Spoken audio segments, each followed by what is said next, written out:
Fala investidores, sejam muito bem-vindos ao canal Planileiro Investidor. Eu sou Adriano Costa e no vídeo de hoje nós vamos falar aí, fazer um comparativo, né, para saber afinal de contas qual é o melhor fundo, XPLG ou VILG11, dois fundos de logística.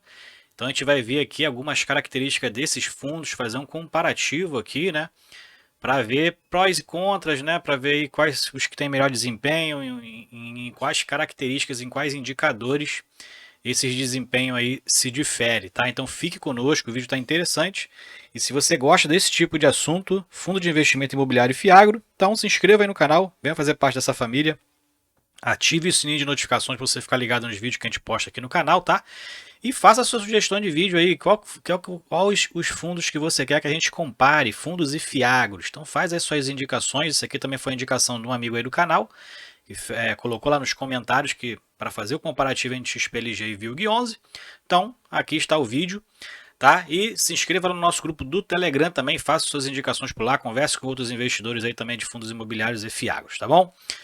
Então vamos lá, a base dessa análise foi o relatório gerencial de maio, tá?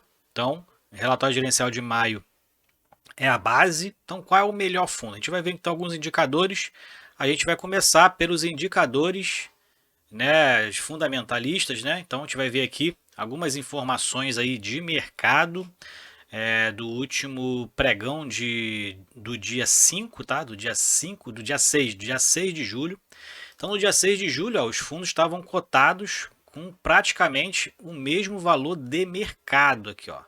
XPLG a 94,27 e VILG a 94,36, os dois praticamente aí o mesmo valor de mercado. Tiveram alguma redução aí na quinta e na sexta-feira, né? Última quinta e última sexta-feira, mas cotados aí com valores muito próximos, tá? Inclusive os dois no dia estavam em alta, né? Tava em alta os dois fundos aqui, tá? Nos indicadores aqui de valuation, dividend yield do XPLG, ó, 8,25% e o dividend yield do VILG11 um pouquinho melhor, 8,55%. Os dois fundos fazendo distribuições também muito semelhantes, tá? Em torno de 70 centavos por cota. Então os dois aí pau a pau, né, praticamente, muito parelho aí, muito igual no mercado. Claro que alguns números aqui se diferem, a gente vai ver agora, né? O preço sobre valor patrimonial, inclusive, ó, idêntico aqui, 0,83%, ou seja, os dois fundos estão sendo negociados no mercado com um desconto de 17% em relação ao seu valor patrimonial, tá? Então, o fundo aí abaixo do valor do patrimonial, que o valor patrimonial, ó, do XPLG11 113,75. Então aqui no dia estava sendo negociado a 94,27 e o do VILG11 também, ó, muito parecido, 113,51 e sendo negociado a 94,36. Então o fundo está tendo uma mesma métrica aí pelo mercado, né? Pelo que a gente viu aí, mercado precificando muito igual, porque também são fundos muito parecidos. Só que o XPLG11 tem um patrimônio aí maior do que o do VILG, né? O patrimônio do XPLG11 está em 3 bilhões de reais, como a gente verifica aqui, e o do VILG 1,7 bilhões de reais. O XPLG11 praticamente tem o dobro de cotistas do VILG11, ó, XPLG11 com 281 mil cotistas e o VILG11 com 147.500 cotistas. Saldo em caixa, a gente verifica que o XPLG11 tem um saldo maior em caixa e nessa análise aqui fica na frente o fundo, né, que tem então um caixa mais aplicado, né, ou seja, quanto maior, mais quantidade de valor aplicado nos ativos-alvo, nessa análise aqui é melhor em relação entre os dois fundos, tá? E a liquidez média no mercado, ó, o do XPLG11 também, né, por ter um patrimônio maior, ter uma quantidade de cotas maior e ter maior quantidade também de cotistas, tem uma liquidez média no mercado mais que o dobro do VILG11, ó. VILG11 com quase 2 milhões de reais de liquidez média diária no mercado e o XPLG11 com mais de 4 milhões de negociação diária no mercado, tá? Nessa análise aqui, ó, dois pontos aqui favoráveis ao XPLG e 2 pontos favoráveis aqui ao VILG11, mas os fundos muito próximos aí nos indicadores de resultado, tá? Bom, essa aqui foi uma análise de alguns dados fundamentalistas, né? Vamos partir aqui então para os dados financeiros. Então, o XPLG11 tem aí né, um valor de receita muito superior também ao VILG11, tá? Então a gente verifica aqui, ó, a receita de maio do XPLG11 foi 21,1 milhões de reais, para um resultado aí de em torno de 18,6 milhões de reais. E a distribuição média aqui, né, nesse mês de maio foi de 68 centavos, tá? A distribuição média por cota. Já o VILG11 tem aí quase 14 milhões de reais de resultado de imóveis. Teve um resultado negativo aqui em maio das receitas financeiras, né? Porque tem aqui uma alavancagem que consome parte aí essa despesa financeira, né? Da alavancagem do fundo, que a gente vai ver mais para baixo. Tem aqui também a taxa de administração, né? Então aqui dentro do XPLG11, por exemplo, a despesa é em torno de 2,5 milhões, né? E aqui no VILG11 gira em torno também um pouco, quase 3 milhões de reais, então um pouco acima. E o resultado do VILG11 é de 11,3 milhões. E nesse mês aqui ele foi de 75 centavos por cota, até foi superior à distribuição que foi de 70 centavos, né? Bom, a distribuição acaba sendo maior no VILG11 porque ele tem uma quantidade de cotas menor. A gente viu lá que o patrimônio dele, né, é menor do que o XPLG. Então, o VILG11 tem uma quantidade menor de cotas para distribuir aqui do que o XPLG. Então, proporcionalmente, o XPLG tem uma distribuição, apesar de ter um resultado financeiro maior, na distribuição por cota acaba sendo menor, que tem uma quantidade de cotas maior para a participação dentro do resultado, tá? Então, nesse caso aqui, dentro dos resultados, o VILG11 é o melhor. Falando aqui da distribuição, então a gente vê os dois aqui, né, mês, já aqui com a distribuição de junho, tá? Aqui já é a base junho, não é a base maio igual a gente viu anteriormente. Em junho, ó, os dois distribuíram exatamente o mesmo valor de cota, não. Aqui distribuiu 71 centavos, né? O VILG11, 71 centavos de distribuição. E aqui o XPLG11, 70 centavos, então praticamente parelho aí, né? Cotação base aqui no XPLG11 era 93,60, aqui no VILG11 ainda está 95,50, né? Aumentou um pouquinho em relação à análise anterior. Próxima da distribuição acaba aumentando mesmo, né? Mas como a gente vê aqui o rendimento, ó, o rendimento aqui do XPLG11, 0,74%, né, quase 0,75%, e o VILG11 também, 0,74,5%. Então, dentro do percentual de rendimento distribuído, os dois fundos estão praticamente iguais, tá? O XPLG11 vem distribuindo, o VILG11, na verdade, vem distribuindo 70 centavos desde dezembro, tá? Desde dezembro distribuindo 70 centavos ali linearmente. E o XPLG11 vem numa distribuição mais crescente, né? E estava 64 centavos lá no mesmo dezembro, como a gente verifica aqui. E repetiu janeiro, foi para 66, né? Foi para 66 e agora em maio encerrou a 68 e agora no mês de junho 70 centavos, tá? Então o XPLG11 vem numa crescente de distribuição. Já o VILG11 teve um aumento em relação a junho, mas está ali dentro de uma estimativa de distribuição ali em torno de 70 a 72 centavos. Bom, dentro aqui da análise de portfólio, então a gente verifica em relação aos locatários, né? Então o XPLG11 tem menos locatários, tem uma diversificação menor do que o VILG11. Então, como a gente pega aqui a quantidade de locatários, o VILG11 ele é mais diversificado e tem 65 locatários. Já o XPLG11 tem 41 locatários. Dentro aqui da vacância, né? Da vacância aqui o fundo está com 9% de vacância do XPLG. E o VILG11 está 100% ocupado, ou seja, tem 0% de vacância, está totalmente ocupado, tá? Dentro aqui da distribuição específica para cada locatário, então o maior locatário aqui, o que tem maior participação na receita é a Tok Stock, com 14% da receita do fundo.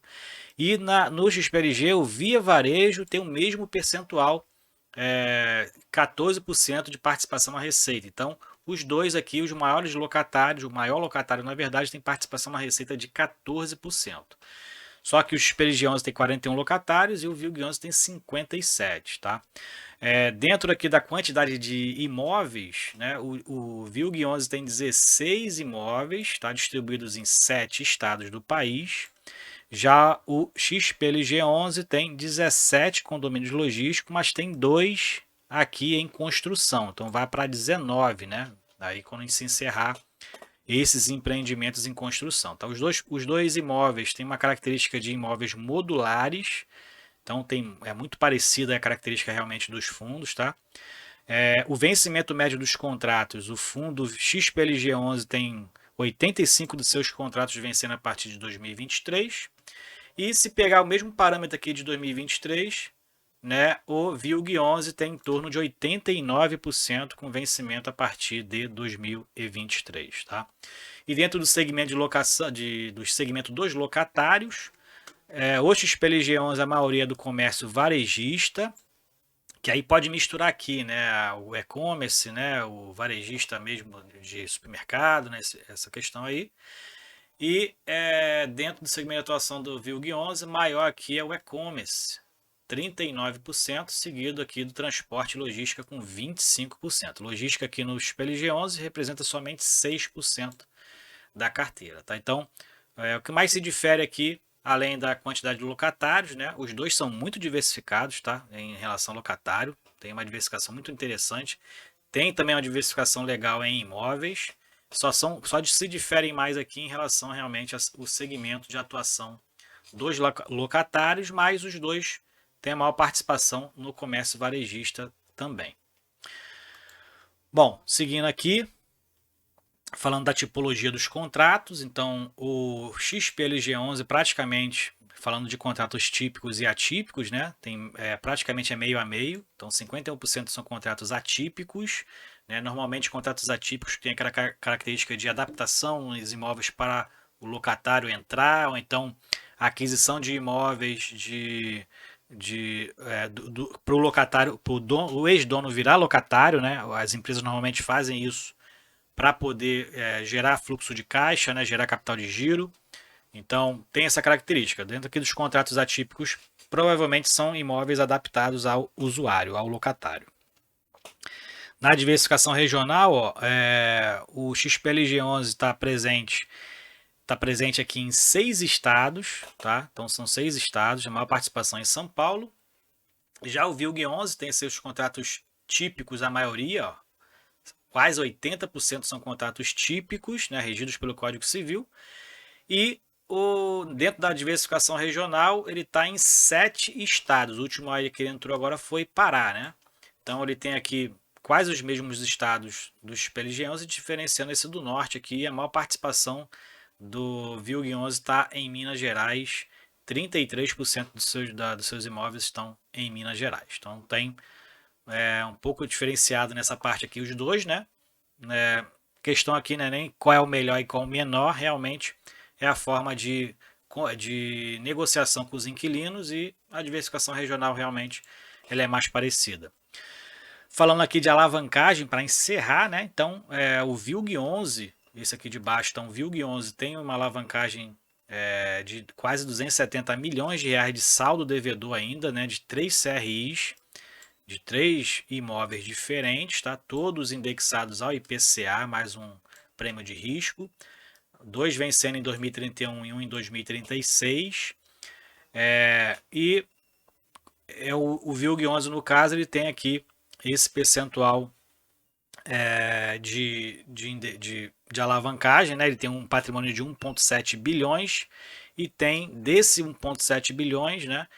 270 milhões representa aí dívidas de aquisição de imóveis, tá? Através de securitizações. Então ele tem uma alavancagemzinha assim, que em torno de 15 a 18%, né, do total do seu patrimônio. Já o XPLG 11 ele não tem uma alavancagem alta, não tem alavancagem aqui em relação às obrigações por securitizações de recebíveis, igual a esse aqui, igual a esse que é a característica do VILG 11. Tá? E também as obrigações por aquisições de imóveis, né, que segundo aquele informe mensal que fala as informações do passivo, porque no relatório não tem essa informação, né? As obrigações aqui giram em torno de 5,8 milhões, tá? E tem aqui valores a pagar aqui de 24, que não identifica o que é, né? Tem que ver realmente nas demonstrações financeiras. E esses daqui são taxa de administração, né, e rendimentos a distribuir do mês, tá? Então, é um passivo de 50 milhões de reais, mas obrigações mesmo de imóveis a pagar por aquisição é muito baixo, tá? Ele tem aqui uma participação maior numa alavancagem, numa securitização de um fundo que ele tem 100% de participação, que é o NE Logistic, tá? Inclusive que teve uma venda agora de vários cones, né, ele fala que é cone, né? Teve uma venda aí de alguns desses cones, reduzindo a participação, reduzindo o portfólio desse fundo, tá? Ele tem uma alavancagem apenas de 52 milhões de reais. Ele é todo alocado no XPLG, porque o XPLG tem 100% de participação nesse fundo, tá? Ele tem um indexador aqui de CDI mais 1,75%. É um fundo, o XPLG 11 tem aí um patrimônio de 3,1 bilhões de reais, então uma alavancagem dessa aqui de 52 milhões realmente, mesmo indiretamente, ele é muito baixa, né, para um fundo com patrimônio tão alto. Então, VILG 11 um pouco mais alavancado, que não é nem sempre a alavancagem ela é um fator negativo, porque é uma forma do fundo crescer sem fazer emissões de cotas, né? Então, dependendo da situação, se for uma securitização e uma alavancagem bem amarrada aos contratos, ele é benéfico porque, ao encerrar o pagamento dessas securitizações, a receita fica 100% no fundo. Já numa emissão de cotas, né, você capta dinheiro através, né, do aumento do patrimônio ali, através das cotas, né, recursos próprios dos próprios cotistas, mas o compromisso com o cotista é ad eterno, né, é para sempre. Né? Já numa securitização, ela se encerra no vencimento da obrigação. Então é isso, comparativo entre o XPLG11 e o VILG11. Então tem os prós e tem os contras. Façam as suas análises e as suas ponderações. Tá? Eu gosto dos dois fundos, tenho os dois fundos na carteira e sigo aumentando minha posição neles porque eles estão aí quase 20% descontados no mercado e eles têm e se encaixa dentro da minha estratégia de diversificação de inquilinos, de imóveis, né, e de localização e também de segmento de atuação dos locatários. Ok? Então, gostou do vídeo? Deixe seu like, se inscreva no canal, se inscreva lá no nosso grupo do Telegram. Fique com Deus, até o próximo vídeo. Tchau, tchau.